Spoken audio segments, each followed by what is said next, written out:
வணக்கம் கிரிக்கெட் ரசிகர்களே, welcome back to Tamil cricket ரால்ஸ் with you Vel present. Let's welcome Rahman de Villiers and ஸ்மித்தியன் ஆன் போர்ட். வணக்கம். நம்ம சப்ஸ்கிரைப் பண்ணாதவங்க காமாட்சி நாயுடு மாதிரி ட்ரை பண்ண வேற ஒன்றும் இல்லை. சப்ஸ்கிரைப் பண்ணாதவங்க நம்ம சேனலை சப்ஸ்கிரைப் பண்ணிக்கோங்க. ஏன்னா கம்பேக் அப்புறமே நல்ல ரெஸ்பான்ஸ் வருது. சப்ஸ்கிரைப் நிறைய பேர் சப்ஸ்கிரைப் பண்ணாம பாக்குறீங்க. ஸோ சப்ஸ்கிரைப் பண்ணுங்க. அதே மாதிரி கீழே ஹைப்டுன்னு ஒரு ஆப்ஷன் இருக்கும், அதையும் கிளிக் பண்ணுங்க. ஸோ அப்படியே நம்ம வீடியோக்குள்ள போயிடலாம். தட்டுப்புட்டுன்னு சப்ஸ்கிரைப் தட்டினீங்கன்னா சீக்கிரமே 10K ரீச் பண்ணிடலாம். நம்ம கொஞ்சம் பார்த்து பண்ணி விடுங்க. இன்னும் ஃபியூ டேஸ்ல ஒரு பெஸ்ட் டெஸ்ட் சீரிஸ் ஸ்டார்ட் ஆக போகுது. ஆசிஸ் தான் எல்லாரும் எக்ஸ்பெக்ட் பண்ண மாதிரி ஸ்டார்ட் ஆக போகுது. ஸோ எல்லாரும் அந்த எக்ஸைட்மெண்ட்டோட வீடியோக்குள்ள போயிடலாம். எஸ், ஃபர்ஸ்ட் நம்ம ஸ்மித்தியன் கிட்ட கேட்டலாம். ப்ரோ, நீங்க ஆஸ்திரேலியா டீம் ஸ்குவாடோட அப்டேட்ஸ் எல்லாம் கொடுத்துருங்க. பேட் கமிங்ஸ் பத்தி, அப்புறம் உங்க தலைவன் ஸ்டீவ் ஸ்மித் தான் டீமை லீட் பண்ண போறாரு. இந்த மாதிரி அப்டேட்ஸ் எல்லாம் கொடுத்துருங்க வியூவர்ஸ்க்கு. ஸோ பேசிக்கா ப்ரோ, ஆஸ்திரேலியா ஸ்குவாட்ல மெயினா நோட் பண்ண வேண்டிய விஷயம் என்னன்னா, பேட் கமின்ஸ் ஃபர்ஸ்ட் டெஸ்ட்க்கு ரூல்ட் அவுட். ஆக்சுவலி ஸ்டார்டிங்ல அவர் இன்னும் 2-3 மேட்ச் கூட மிஸ் பண்ணுவாருன்னு சொல்லியிருந்தாங்க. பட் ஆனா இப்போ நெட்ஸ்ல நல்லா ஃபுல் த்ராட்டில் பவுலிங் போடுறாரு அப்படின்னு நமக்கு அப்டேட் வந்திருக்கு. So he is likely to return second டெஸ்ட்டுக்கு வந்துருவாரு அப்படின்னு சொல்றாங்க. ஸோ அதுதான் பேட் கமின்ஸோட அப்டேட். ஸோ அது ஒரு நல்ல விஷயம். At the same time Josh Hazlewood அவர் ஆன் அண்ட் ஆஃபா சொல்லிட்டே இருந்தாங்க, ஸ்கேனுக்கு போறாரு, ஃபிட்னு சொன்னாங்க, அப்படி இப்படின்னு சொன்னாங்க. பட் இப்போ கடைசியா latest update he is ruled out for the first test. So Cummins இல்ல, ஹேசல்வுட் இல்ல ஃபர்ஸ்ட் மேட்சுக்கு. ஸோ அதுவே ஒரு பெரிய டிசிஷன் தான். ஸோ அதை பத்தி நம்ம டீடைலா பேசுவோம். அதுக்கு முன்னாடி நான் ஓவரால் ஸ்குவாட்ல பிளேயிங் 11 நம்ம படிச்சிடலாம் ப்ரோ. ப்ராபபிள் பிளேயிங் 11 எப்படி இருக்குன்னு சொல்லிட்டு. ஸோ அதான் ப்ரோ, உஸ்மான் கவாஜா ஓபன் பண்ணுவாரு அலாங் வித் சாம் கான்ஸ்டன்ஸ். கிடையாது, பிஜிடில என்னதான் நல்லா ஆடினா கூட ரீசெண்டா சில மேட்சஸ்லாம் ஒழுங்கா பண்ணாதனால சாம் கான்ஸ்டன்ஸ் டிராப் பண்ணிட்டாங்க. ஸோ லைக்லி ஜேக் வெதர்லேண்ட் அவர் தான் ஓபன் பண்ணுவாரு. ஷீல்ட்ல நல்லா பண்ணியிருக்காரு, டொமஸ்டிக்ல கொஞ்சம் நல்லா ரன் ஸ்கோர் பண்ணியிருக்காரு. ஸோ அவர் ஒரு ப்ராமிஸ் காட்டுவாரு. ஸோ மேபி அவரை ஓப்பனிங் ஆட வைக்கலாம். அப்படி இல்லைனா கூட அவங்க பழைய டெக்னிக் லபுஷனை ஓப்பனிங் ஆட வச்சு நடுவுலலாம் சில ஷஃபிள் பண்ணாங்க. ஸோ அந்த மாதிரி கூட ஆஸ்திரேலியா விசித்திரமா பண்ணுவாங்க, தெரியாது. பட் எனக்கு தெரிஞ்சு லைக்லி ஜேக் வெதர்லேண்ட் தான் ஓப்பன் பண்ணுவாரு. Followed by Marnus Labuschagne, Steve Smith, அதுக்கப்புறம் கேமரான் கிரீன், டிராவிஸ் ஹெட் இருக்காங்க. Followed by Alex Carey. So இதுதான் டாப் 7 இருக்கும் நான் நினைக்கிறேன். அப்படி பெஞ்ச் ஆப்ஷன்ஸ்னு பார்த்தோம்னா வெப்ஸ்டர் இருக்காரு. அவருமே நல்லா ப்ராமினென்ட்டா ஆடி கொடுத்துருக்காரு ஆஸ்திரேலியாவுக்கு. கேமரான் கிரீன் இல்லாதப்பயும் சரி, ஓவராலுமே நல்ல ஒரு ஹேண்டி ஆல்ரவுண்டர். ஸோ இன்கேஸ் வேற யாராச்சும் வேணும்னா பியூ வெப்ஸ்டர் மாத்திக்கலாம். அதுக்கப்புறம் ஃபாலோட் பை நம்ம எப்பவும் இருக்கிற பேஸ் ட்ரியோ கிடையாது. ஸோ மிச்சல் ஸ்டார்க் ஆடுவாரு, ஸ்காட் போலாண்ட் ஆடுவாரு. Followed by either of Neser or Doggett ஆடுவாங்க. அது என்னதான் பிளேயர்ஸ் இல்லைனா கூட ஒரு விஷயத்துல என்ன நல்லதுன்னா, ஒரு சர்ப்ரைஸ் ஃபேக்டர் ப்ரோ. இப்போ திடீர்னு ஒரு பிளேயர் புதுசா ஆடுறப்போ ஆல்ரெடி இருக்கிற பிளேயர்ஸ் பத்தி இருக்கிற ஐடியாவை விட ஒரு புது பிளேயர் உள்ள வர்றது ஒரு சர்ப்ரைஸா அமையலாம். அந்த விஷயத்துல ஒரு பிளெஸிங் இன் டிஸ்கைஸா பார்க்கலாம். அண்ட் ஆப்வியஸா நாதன் லைன் ஆடுவாங்க. ஸோ இதுதான் ஆஸ்திரேலியாவோட ப்ராபபிள் 11. ஸோ இதை பத்தி உங்க இனிஷியல் தாட் சொல்லிருங்க. ஆஸ்திரேலியா ஸ்ட்ராங்கா தான் இருக்காங்க. எனக்கு தெரிஞ்சு லபுஷன் நம்பர் 3 தான் ஆட போறாரு. அண்ட் நீங்க சொல்ற மாதிரி வெதர்லேண்ட் தான் ஓப்பனிங் பண்ண போறாரு. அண்ட் ஹேசல்வுட் எனக்கு தெரிஞ்சு மேக்ஸிமம் மிஸ் பண்ண மாட்டாங்கன்னு தோணுது. ஏன்னா போலாண்ட் இருக்கும்பொழுது அவரும் கரெக்டா காயின் வச்ச மாதிரி எத்தனை ஓவர் கொடுத்தாலும் ஒர்க்கிங் ஹார்ஸ் மாதிரி போட்டுட்டு போயிட்டே இருப்பாரு. ஸோ ஹேசல்வுட்டையும் பெருசா மிஸ் பண்ண மாட்டாங்க. பேட் கமின்ஸ்க்காக தான் யார் விளையாட போறான்னு தெரியல. பார்ப்போம். யார் விளையாடினாலும் ஒரு நல்ல அவருமே ஒரு கீ ஃபேக்டர் ரோல் பண்ணுவாரோ அப்படின்ட்டு எனக்கு தோணுது. பிகாஸ் ஆஸ்திரேலியன் சாயில் ஆட போறாங்க, அவங்களுக்கு தெரியும் பிச் எப்படி பிஹேவ் பண்ணும் எல்லாமே. ஸோ அட்டாக் ரொம்ப நல்லா இருக்கு. பேட்டிங்கோடையும் சரி, with bowling and all-round option ரெண்டுமே சேர்த்து நல்ல ஸ்குவாட் எடுத்திருக்காங்க. ஈவன்தோ மெயினான பிளேயர்ஸ் எல்லாம் கொஞ்சம் இன்ஜுரிஸால ரூல்ட் அவுட் ஆனாலுமே ஒரு பயங்கரமான ஸ்குவாடா தான் இருக்கு. எங்கேயுமே ஒரு லூப் போல எதுவுமே பார்க்க முடியல. நல்லா சாலிடான இதாதான் இருக்கு. சொல்லுங்க ப்ரோ, உண்மையதான் சொல்றேன் ப்ரோ. சரி, ஓகே. 2 பேரும் இப்போ மார்னஸ் லபுஷன் தான் நம்பர் 3 ஆட போற அந்த மாதிரி சொல்றீங்க. ரீசெண்டா கேமரான் கிரீனை ட்ரை பண்ணாங்க, என்ன டக்குன்னு எல்லாம் ஜகாடிச்சிட்டீங்க. உங்களோட அடுத்த ரங்கராய சக்தி எல்லாம் என்னாச்சு? இல்ல அதான் ப்ரோ, ஆக்சுவலி அவங்க ட்ரை பண்ணப்போ அது சக்சஸ் பெருசா ரிசல்ட் கொடுக்கல. அவங்க பேட்டிங் பொசிஷன் ஸ்வாப் பண்ணதே கொஞ்சம் குளறுபடி ஆச்சு. ஏன் WTC ஃபைனல்ல கூட கொஞ்சம் ப்ராப்ளம் ஆச்சு. அண்ட் ஷீல்ட்லயுமே அவரு கொஞ்சம் கீழே தான் ப்ரோ ரன் ஸ்கோர் பண்றாரு. ஸோ அதனால எதுக்கு நல்லா ஓடிட்டு இருக்கிற ஆட்டோ எதுக்கு ரிப்பேர் பண்ணுங்கிற மாதிரி போட்டோம். இதுவே பெஸ்ட் தான் எனக்கு தோணுது. ஸோ வெதர்லேண்ட் ட்ரை பண்ணலாம். அதுக்கப்புறம் ஏதாவது ஃபெயிலியர் ஆச்சுன்னா மேபி ஸ்வாப் பண்ணி பார்த்துட்டு வெப்ஸ்டரையும் ஆட வச்சுட்டு 7 பேர் ஆடிடலாம் ப்ரோ. அப்படி வேணா பண்ணலாம். ஆமா, வெதர்லாண்டும் எனக்கு தெரிஞ்ச நல்ல பொட்டன்ஷியல் டேலண்ட். ஆக்சுவலா டொமஸ்டிக் ஃபாலோ பண்ணவங்களுக்கு தெரியும். BBL தான் சூப்பரா இருந்தாரு. T20 லீகா இருந்தாலும் BBLுமே கன்சிஸ்டன்டா பெர்ஃபார்ம் பண்ணாரு. ஸோ அவரு ஒரு நல்ல ஆப்ஷன். இப்ப என்னன்னா டாப் ஆர்டர் 2 பேருமே லெஃப்ட் ஹேண்டர் ஆயிடுவாங்க. ஆக்சுவலா இல்ல, ஆஸ்திரேலியாவுக்கு அந்த சைடு ஜாஃப்ரா ஆர்ச்சர் கொஞ்சம் ஈஸியா இருக்கும். லெஃப்ட் ஹேண்டருக்கு ஜாஃப்ரா ஆர்ச்சர் பெட்டரா போடுவாரு. ஸோ அந்த கான்டெக்ட் பார்க்க கொஞ்சம் நல்லா இருக்கும். அதெல்லாம் நம்ம கோயிங் ஆன் அதை பத்தி நம்ம டிஸ்கஸ் பண்ணலாம். அதுக்கப்புறம் எனக்கு தெரிஞ்சு பேட்டிங் டெப்த் நல்லா இருக்கு ப்ரோ. வெப்ஸ்டருமே நல்லா பண்ணியிருக்காரு. அவர் பெஞ்ச் பண்ணுவாங்களான்னு எனக்கு டவுட்டா தான் இருக்கு. அந்த ஸ்பின்னிங் ஆப்ஷனுக்கு எக்ஸ்ட்ரா ஒரு ஸ்பின்னிங் ஆப்ஷன் ஒரு மீடியம் பேஸும் போடுவார். ரெண்டுமே பண்ணுவார் அவர். ஆக்சுவலா பேட்டிங்லையும் நல்லா கன்சிஸ்டண்டா பெர்ஃபார்ம் பண்ணார். ரீசென்ட் சீரிஸ் எடுத்து பார்த்தா பெஞ்ச் பண்ணுவாங்களான்னு டவுட்டா தான் இருக்கு. மேபி நேசருக்கு பதிலாக இவரையே கூட உள்ள வச்சுக்கலாம். 3 பேசர் வச்சுட்டு அந்த மாதிரி ஏதாவது டீம் காம்பினேஷன் சேஞ்ச் பண்ணுவாங்கன்னு நினைக்கிறேன் இவர் உள்ள கொண்டு வரதுக்கு. பார்க்கலாம், எனக்கும் தெரியல. பட் அவர் உள்ள இருந்தா நல்லா தான் பெர்ஃபார்ம் பண்ணார். உள்ள இருந்தா பெட்டர் தான். ஏன்னா டோட்டல் ஆஸ்திரேலியா பேட்டிங் லைனப் இப்போ ஷஃபிள் பண்ணி நிறைய ஸ்ட்ரகிள் பண்ணாங்களே. அந்த டைம்ல இவர் ஒருத்தர் மட்டும் தான் கன்சிஸ்டண்டா எல்லா மேட்சும் அடிச்சாரு. எல்லாருக்கும் நமக்கு தெரியும்னு நினைக்கிறேன்.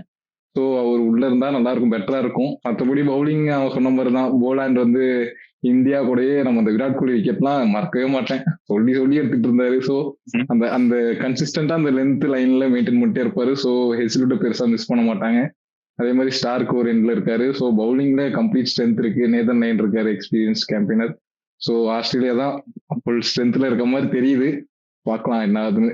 இங்கிலாந்து பத்தி டிஸ்கஸ் பண்ணிட்டு நம்ம ஒரு கன்க்ளூஷனுக்கு வரலாம். உஸ்மான் கவாஜாக்கு வந்து ஒன் லாஸ்ட் டான்ஸ்னு வச்சுக்கலாமா இந்த சீரீஸ், இல்ல எப்படி எடுத்துக்கலாம்? அவருக்கு ஹேண்ட் ஐ கோஆர்டினேஷனே போயிருச்சு ப்ரோ. அவர் வந்து அவ்வளவுதான், அது அவ்வளவுதான், டைம் முடிஞ்சுங்க மாதிரி ஹேண்ட் ஐ கோஆர்டினேஷனே போயிருச்சு. அவருக்கு ரிஃப்ளெக்ஸுமே இல்ல. நீங்க பழைய கவாஜா ஆடுறப்போ அந்த கிரிட் இருக்கும். அந்த இது இப்பெல்லாம் வந்து லூஸா ஆடுறாரு. ஒரு ஹேண்ட் ஐ கோஆர்டினேஷன் இல்ல ப்ரோ. ஸோ எனக்கு தெரிஞ்சு it's time. Let's call spade spade. அவ்வளவுதான், இட்ஸ் டைம். அப்படி வேணா கூட சப்கான்டினென்ட் கண்டிஷன்ஸ்க்கு நீங்க இந்தியா மாதிரி ஏதாச்சுன்னா மேபி அவர் என்னதான் ஹேண்ட் ஐ கோஆர்டினேஷன் போனா கூட இப்ப ஆடுற ஆஸ்திரேலியா இந்த பேரை விட சப்கான்டினென்ட்ல நல்லா ஆடுவார். அது வந்து எனக்கு நம்பிக்கை இருக்கு. ஸோ அதுக்கு வேணா அவரை வச்சுக்கலாம். அவ்வளவுதான். அதான் வருஷம் பூரா வீட்டுல உட்கார வச்சுட்டு இந்தியா ஸ்ரீலங்கானா கூட்டிட்டு வரலாம் ஜாலியா போட்டு. நீங்க சொல்ற மாதிரிதான் எனக்கு தெரிஞ்சும் இது அவருக்கு ஒன் லாஸ்ட் சான்ஸ் தான் தோணுது. அகைன் இந்த சீரீஸ்க்குள்ள அவருக்கு சான்ஸ் கொடுப்பாங்க, கொடுத்ததான் ஆகணும். ஏன்னா ஸ்குவாட் பாக்குறப்ப கொடுக்கதான் போறாங்கன்னு தான் தெரியுது. இதுலயும் ஃபெயில் ஆயிட்டாருன்னா அவ்வளவுதான், மூட்டை கட்ட வேண்டியதான். Coming back to Webster point என்னன்னா ப்ரோ, எஸ் ஆப்வியஸா நீங்க சொல்றதுதான் கரெக்ட் தான், நல்ல பிளேயர். பட் யாருக்கு பதிலா ஆட போறாரு அப்படிங்கிறது தான் தெரியல. ஏன்னா சீரியஸ் ஸ்டார்டிங்கே ஓப்பனிங் மேட்சே பவுலிங் ஆல்ரெடி மேஜர் 2 பேசர்ஸ் இல்ல. ஸோ அப்படிங்கிறப்போ அவங்க டெஃபினட்டா 3 பேசர் ஒரு ஸ்பின்னர் கண்டிப்பா லைன் வச்சு ஆடுவாங்க. ஏன்னா அவர் தான் கொஞ்சம் கண்ட்ரோல் கொடுப்பாரு நேதர் லைன். அலாங் வித் அதான் ப்ரோ எனக்கு தெரிஞ்சு in case if Webster has to play, green has to sit out தான். ஏன்னா வேற யார் மேலேயும் நீங்க கை வைக்க முடியாது. ஹெட் மேல கை வைக்க முடியாது. மேல அப்படி கை வச்சா ஓப்பனிங் வெதரால் மேல கை வச்சுதான் இவர் ஆட வைக்க முடியும். ஸோ அந்த அளவுக்கு பண்ணுவாங்களா அப்படிங்கிறது தெரியல. ஸோ போக தான் நமக்கு தெரியும் bro. Plus Webster handy bowler bro. நீங்க சொல்ற மாதிரி பிரிடாமினன்ட் பேசர், அப்பப்போ ஸ்பின்னும் போடுவாரு. ஸோ ஓவரால் ஒரு கம்ப்ளீட் பேக்கேஜ் தான். சரி, எல்லாரும் பத்தியும் பேசிட்டோம். தலைவர் ஸ்டீவ் ஸ்மித் ரொம்ப நாளுக்கு அப்புறம் டெஸ்ட் கேப்டன்சி அதுவும் ஆசிஸ்ல எடுக்கிறாரு. இங்கிலாந்துனாலே பயங்கரமா பெர்ஃபார்ம் பண்ணுவாரு. இந்த வாட்டி வேற ஹோம் கமிங் ஆக்சுவலா ஆஸ்திரேலியால ஆடுறாங்க ஆசிஸ் சீரீஸ. அதனால உங்க தாட்ஸ் எல்லாம் சொல்லிருங்க. இல்ல டெஃபினட்டா வந்து இது பேட் கமின்ஸோட டீம் தான் bro. So Pat Cummins is there, Pat Cummins will be the captain தான். Even as Steve Smith fan I want Pat Cummins to captain. ஏன்னா அந்த ஸ்ட்ரக்சர் நம்ம மாற்றக்கூடாது.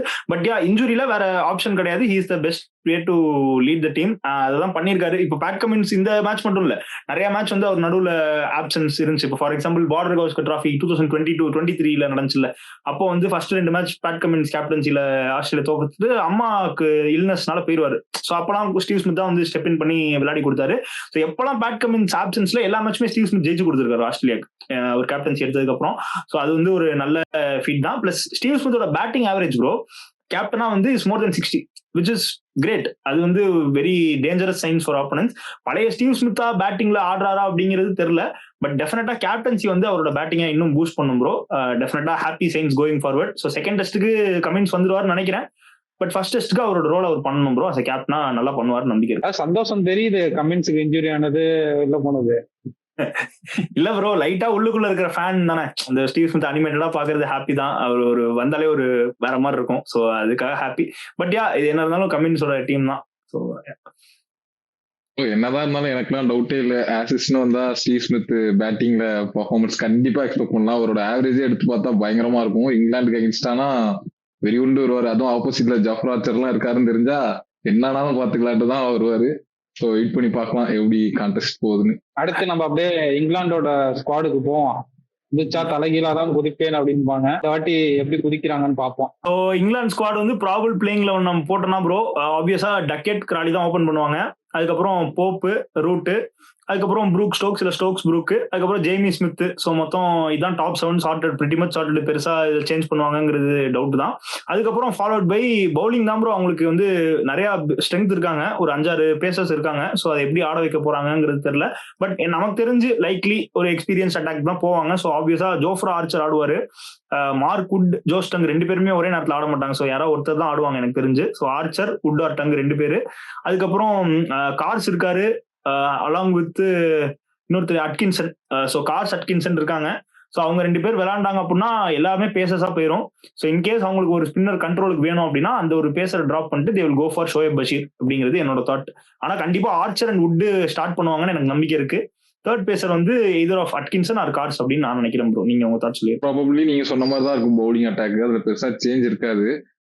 பெர்ஃபார்மன்ஸ் பொறுத்து மாத்திடுவாங்கன்னு நினைக்கிறேன். நம்ம இந்தியா சீரீஸ்லேயே பார்த்தோம், நிறைய ரொட்டேட் பண்ணாங்க அவங்க பேசஸ் வந்து. ஜாஸ்டங்கும் கூட நல்லா தான் போட்டாரு. ஸோ அவங்க இனிஷியலா நீங்க சொல்ற மாதிரி எக்ஸ்பீரியன்ஸ் தான் போவாங்க. Mark Wood, Jofra Archer plus Brydon காஸ்ட் தான் எடுத்துட்டு போவாங்கன்னு நினைக்கிறேன்.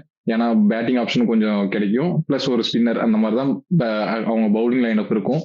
பேட்டிங்ல விட்டி மேட்ச் நீங்க சொன்ன மாதிரி ஃபிக்ஸ்டு தான்.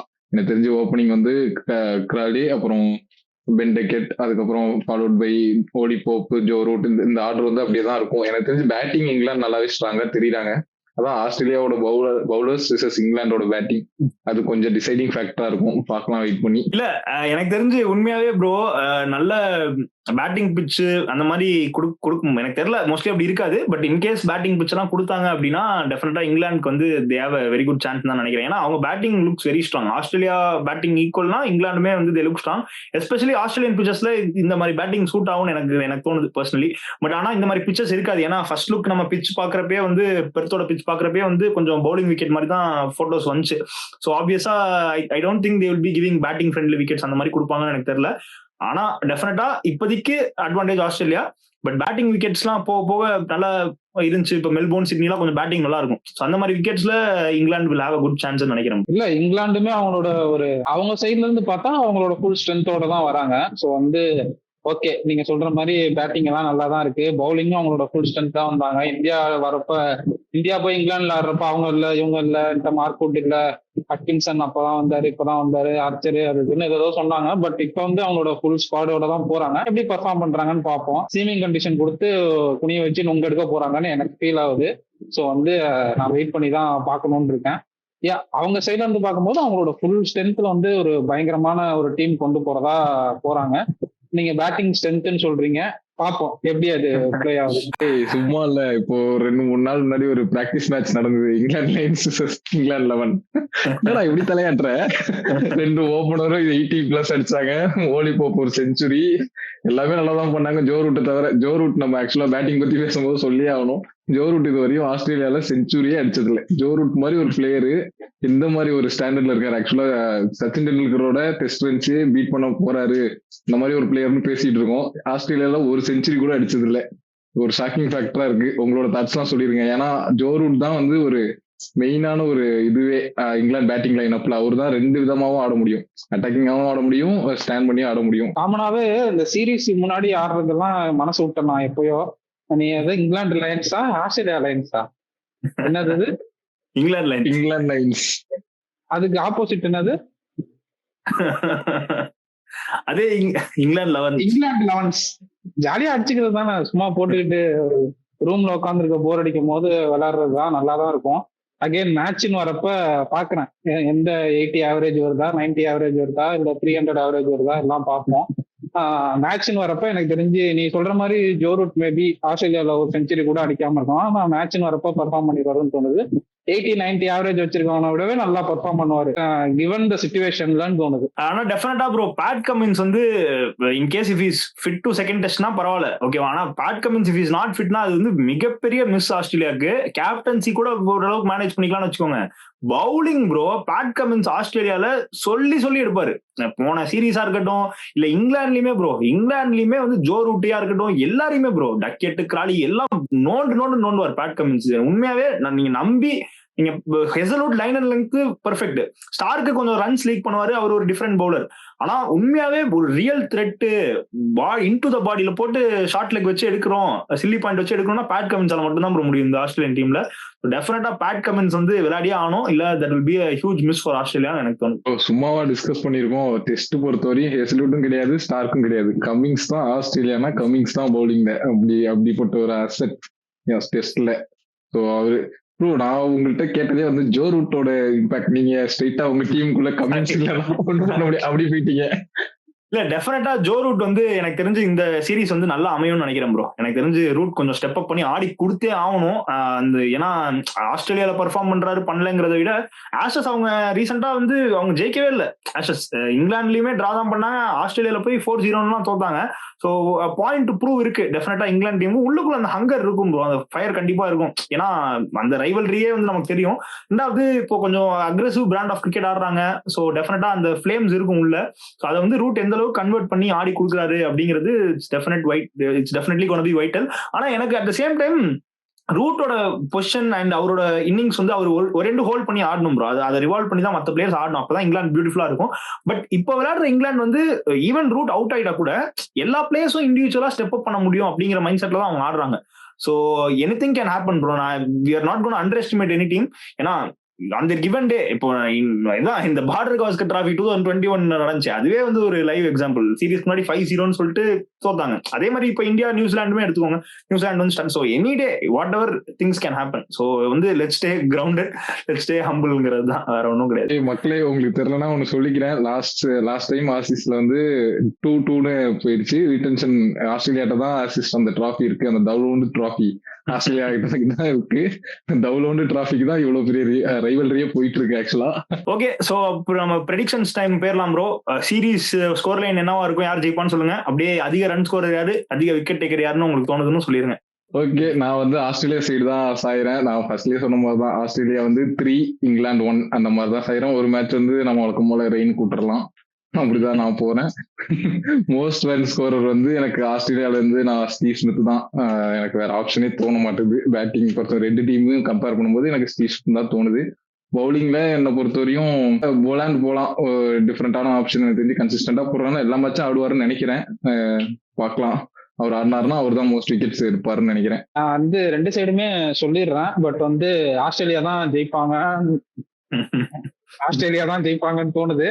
ஸோ ஆஸ்திரேலியா வந்து 5 மேட்ச் நடந்தா 4-1 ஜெயிப்பாங்க, 4 மேட்ச் நடந்தா 3-1 ஜெயிப்பாங்க. ஸோ அதுதான் கணக்கு. ஸோ ஆஸ்திரேலியால இருந்து புரியல தம்பி, 5 மேட்ச் நடந்தா 4 மேட்ச் நடந்தாலாம் இல்ல, நீ சொல்லு ஸ்கோர் லைன் சொல்லு, அதுதான் கேக்குறோம். 4 மேட்சஸ் நடக்கும், நீ சொல்ற மாதிரி 3-1 அப்படின்னு வச்சுக்கலாம். ஸோ ஆஸ்திரேலியால இருந்து ஹையஸ்ட் ரன் ஸ்கோரர் வந்து ஸ்மித் தான் இருக்கணும். பட் எனக்கு லபுஷேன் பிடிக்குங்கிற காரணத்தினாலே லபுஷேன் வந்து ஹையஸ்ட் ரன் ஸ்கோரரா இருப்பாரு அப்படின்ட்டு எக்ஸ்பெக்ட் பண்றேன். அதே மாதிரி ஹையஸ்ட் விக்கெட் டேக்கிங் வந்து போலாண்டு டைம் அண்ட் அகைன் அவர் வந்து ப்ரூவ் பண்ணிட்டே இருக்காரு. எப்பெல்லாம் அவருக்கு சான்ஸ் கிடைக்குதோ எல்லாத்துலயும் வந்து கரெக்டா ஸ்டெப் அப் பண்ணி பண்றாரு. ஸோ வந்து போலாண்டு. ஸோ இங்கிலாந்து சைட்ல இருந்து ஹையஸ்ட் ரன் ஸ்கோரர் வந்து மேபி ஜேமி ஸ்மித்தும் ஹாரி ப்ரூக்கும் பண்ணலாமோ அப்படின்ட்டு தோணுது. ரூட் ஆப்வியஸா பண்ணுவாரு, but I pick Brook and Jamie Smith. பவுலிங்ல வந்து கஸ் அட்கின்ஸ். ஓவராலா ஹையஸ்ட் ரன் ஸ்கோரர் வந்து லபுஷேன்னு தோணுது. ஓகே, சோ எனக்கு தெரிஞ்சு 4-1 தான் நானும் நினைக்கிறேன். ஆஸ்திரேலியா 4-1 தான் நினைக்கிறேன். பயஸ்டா இல்லாம நியாயமா பேசினாலுமே I think they're stronger side, especially bowling வந்து if they are coming back from injury, அதுக்கப்புறம் வந்து நல்லா பண்ணுவாங்கிற நம்பிக்கையில சொல்றேன் 4-1. எனக்கு தெரிஞ்சு மோஸ்ட் ரன்ஸ் ஆப்வியஸா ஸ்டீவ் ஸ்மித் தான் ப்ரோ. கண்டிப்பா நம்பிக்கை இருக்கு. கேமரன் கிரீன் நல்லா பண்ணணும்னு எனக்கு ஆசை தான், but Smith any day. So அதனால ஸ்டீவ் ஸ்மித் சொல்றேன். பவுலிங் வந்து ஐ திங்க் எல்லா மேட்சும் போலாண்ட் ஆடுவாராங்கிறது எனக்கு தெரியல ப்ரோ. ஏன்னா கமின்ஸ் அண்ட் ஹெசல்வுட் வந்துட்டாங்கன்னா பலியாடு மாதிரி மனசாட்சியே இல்லாம போலாண்ட் உட்கார வச்சிருவாங்க. அது எனக்கு தெரியல, அது வேற வழி இல்ல, அவங்க அப்படிதான் பண்ணணும், இல்லாட்டி லைனை உட்கார வைக்க முடியாது. ஸோ அதனாலதான் அப்படி பண்றாங்க. So I think Starc is playing all மேட்சஸ்ங்கிறதுனால நான் ஸ்டார்க் சொல்றேன் ப்ரோ. ஸோ அந்த ஒரு ரீசனுக்காக சொல்றேன். இங்கிலாந்துல I think Zak Crawley will be the most runs. எனக்கு தெரியல, அவரு கண்டிப்பா ஒரு கேம்பிள் தான் நான் எடுக்கிறேன், but I believe Zak Crawley ஏதோ படும், ஆஸ்திரேலியால படும் அப்படின்னு எனக்கு தோணுது. Wickets Jofra Archer, if is playing every matches I think Jofra Archer bro. Velu நீ சொல்றா இங்கிலாந்துல ஓலி போப் சொல்றா. ஓலி போப் தான் சொல்லுவேன், நீ சொன்னா சொல்லாட்டி ஓலி போப் தான் சொல்லுவேன். எனக்கு ஓலி போப் தான் கொஞ்சம் ரீசெண்ட் டைம்ல ஃபேவரட்டா இருக்காரு. கொஞ்சம் ரெண்டு விதமா ஆடுறாரு. ஸோ அவரு தான் நான் இங்கிலாந்துல சொல்லுவேன். இங்கிலாந்து பவுலிங்ல ஜாஃபர் ஆர்ச்சர் தான் அசிஸ்ட்னா. எனக்கு ஜாஃபர் ஆர்ச்சர் அந்த ரா பேஸ் பார்க்கணும். ஆப்போசிட் சைட்ல தலையில 2 அடி போட்டாலும் பரவாயில்ல, சேஃபான விதத்துல அடி போட்டாலும் பரவாயில்ல, அப்பதான் பார்க்க சீரிஸ் கொஞ்சம் நல்லா இருக்கும். ஸோ அவர் தான் மோஸ்ட் பெரியா இருப்பாரு, நிறைய விக்கெட்ஸ் எடுப்பாருன்னு நான் எக்ஸ்பெக்ட் பண்றேன். பார்க்கலாம். ஓகே மக்களே, நீங்க உங்களோட ப்ரெடிக்ஷன்ஸும் சொல்லிருங்க. அதே மாதிரி நீங்க எந்த மாதிரி சேஞ்சஸ் இருக்கும் 2 டீம்லயும், எந்த மாதிரி 11s எக்ஸ்பெக்ட் பண்றீங்கன்றதையும் கமெண்ட்ஸ்ல சொல்லிருங்க. ஓகே, அதான் நம்ம கிரவுண்ட் பத்தியும் ஒரு ஷார்ட்டா சொல்லிடலாம் ப்ரோ. ஃபர்ஸ்ட் மேட்ச் வந்து பெர்த்ல நடக்குது. அங்க நமக்கு வந்து இந்தியன் டைம் படி காலைல 8:30 தான் ஸ்டார்ட் ஆகும். ஏன்னா பெர்த் வந்து வெஸ்டர்ன் ஆஸ்திரேலியா, கொஞ்சம் அங்க டைம் வந்து லேட்டா தான் சன் இதாகுங்கிறதுனால அங்க எப்பவும் 5 o'clock நம்ம இந்தியன் டைம் ஸ்டார்ட் ஆகும். பட் பெர்த்துங்கிறதுனால மட்டும் 8:30 ஸ்டார்ட் ஆகும். ஃபர்ஸ்ட் டெஸ்ட் வெள்ளிக்கிழமை ஸ்டார்ட் ஆகுது. ஸோ அதான் செகண்ட் டெஸ்ட் வந்து டே நைட் டெஸ்ட் ப்ரோ. அதனால மிச்சல் ஸ்டார்க்கோட பெஸ்ட் இது அவர் அதெல்லாம் மேசிவ் ரெக்கார்ட் வச்சிருக்காரு. ஸோ டே நைட் டெஸ்ட் நமக்கு காலையில பொறுமையா இருந்துச்சு பார்க்கலாம். ஆனா அதுக்கப்புறம் அடிலைடு, மெல்போர்ன், சிட்னி எல்லாமே நம்ம காலைல 5 மணிக்கு எஞ்சி பார்க்கணும். சோ வியூவர்ஸ் எல்லாம் சேர்ந்து எந்திரிங்க, அலாரம் வச்சு சேர்ந்து எந்திரிப்போம். ஏன்னா ஹேசல்வுட்டை கூட்டு போய் கொஞ்சம் பத்திரமா கூட்டுவாங்க, நிறைய வேலைப்பாடுகள் இருக்கு. கை கால எதுவும் உடச்சு கிடிச்சு கொண்டு வந்து கொடுத்துறாதீங்க. சரி, பார்ப்போம். ஓகே, கன்க்ளூட் பண்ணிருக்கோம்.